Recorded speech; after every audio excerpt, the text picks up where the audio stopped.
Grammarly from Atmalib can detect plagiarism, giving you more vocabulary choices to ensure your sentences are structured in accordance with your intended purpose of writing. Here's how to get the access. Go to Service Request menu on Atmalib, then fill in the required form.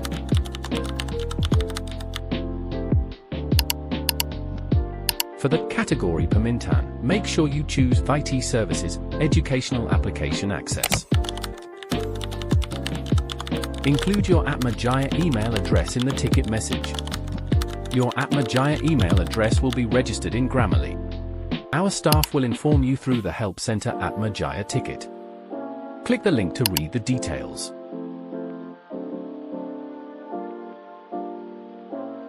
You will receive an email from Grammarly.